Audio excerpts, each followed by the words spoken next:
शुभम करोति मंगलम। प्रभु श्री राम की कृपा आप सभी पर बनी रहे। मैं रूपाली श्रीवास्तव आप सभी का हार्दिक स्वागत करती हूँ, अभिनंदन करती हूँ मेरे YouTube channel astro solution point और रूपाली श्रीवास्तव में। चैनल को सब्सक्राइब करें, बेल आइकॉन को दबाना ना भूलें।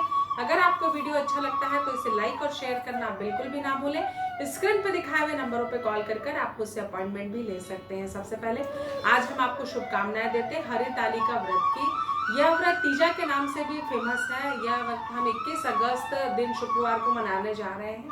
ये व्रत क्यों किया जाता है, इसकी व्रत कथा मैं आज आपको सुनाती हूँ। पार्वती जी ने घोर तपस्या करने के बाद 108वें जन्म में हिमालय के पुत्री के रूप में जब वो उन्होंने जन्म लिया और पहले जब उन्होंने 107 बार जन्म लेकर शिव को प्राप्त करने का जो भी उनका प्रयास था, जब वो असफल हो गई तो उनके 108वें जन्म पे जब वो हिमालय की पुत्री के रूप में उत्पन्न हुई तो उन्होंने हिमालय में जाकर अन्य जल को त्याग कर अपनी एक सखी के साथ एक गुफा में जाकर उन्होंने शिव को प्राप्त करने के लिए घोर तपस्या की और हरितालिका व्रत, जिसे तीजा भी कहा जाता है, उस व्रत को किया अपनी सखी के साथ मिलकर। उनकी सखी उन्हें इस गुफा में हर कर ले गई थी, इस कारण इसे हरितालिका व्रत भी कहते हैं।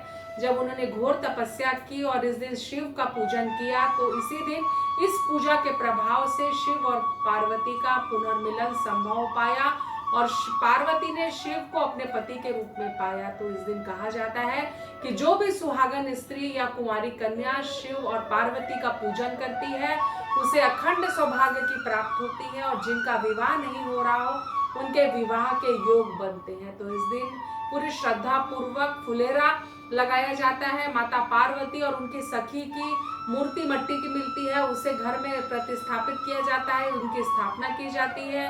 शंकर भगवान गणेश भगवान की पूजा के साथ पार्वती जी की पूजा की जाती है। पार्वती जी की व्रत कथा सुनी जाती है। हरतालिका व्रत की जो कथा होती है वो सुनी जाती है। पार्वती जी शंकर भगवान को और गणेश भगवान का पूजन किया जाता है। गणेश भगवान की आरती होती है, शिव जी की आरती होती है। शिव जी को उनके पूरे वस्त्र अर्पित किए जाते हैं। साथ ही साथ पार्वती माता को पूरे श्रृंगार की सामग्री अर्पित की जाती है, उनका पूजन किया जाता है। और पूजा करने के पश्चात महिलाएं रात भर रात्रि जागरण करती हैं, भजन कीर्तन करती हैं, माता पार्वती और शिव की आराधना करती हैं। बिना अन्न और जल को ग्रहण कर वो अपने पति की लंबी उम्र की कामना के लिए अन्न का और जल का त्याग कर उपवास करती हैं और दूसरे दिन पूजा करने के बाद स्नान करने के बाद अपना सुहाग लेती हैं और इस सुहाग लेने के पश्चात अन्न ग्रहण कर भोजन ग्रहण करती हैं। तो इस प्रकार के जो व्रत और विधि का विधान रहता है या जो भी व्रत का विधान रहता है उसको करने से शिव जी की कृपा, पार्वती जी की, गणेश जी की कृपा प्राप्त होती है और व्यक्ति को उसके सौभाग्य, अखंड सौभाग्य की प्राप्ति होती है और कुंवारी कन्याओं को मन चाहे वर की प्राप्ति होती है।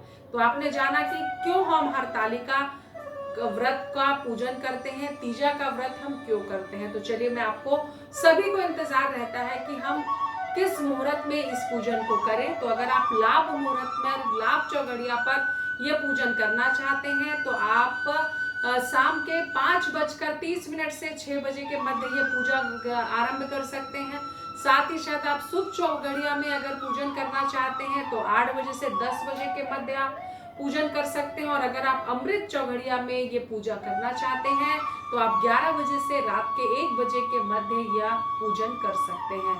तो आप सभी का सौभाग्य बना रहे, आपको अखंड सौभाग्य की प्राप्ति हो और जो कन्याएं मनवांछित वर प्राप्त करना चाहती हैं उन्हें उनका मनवांछित वर प्राप्त हो।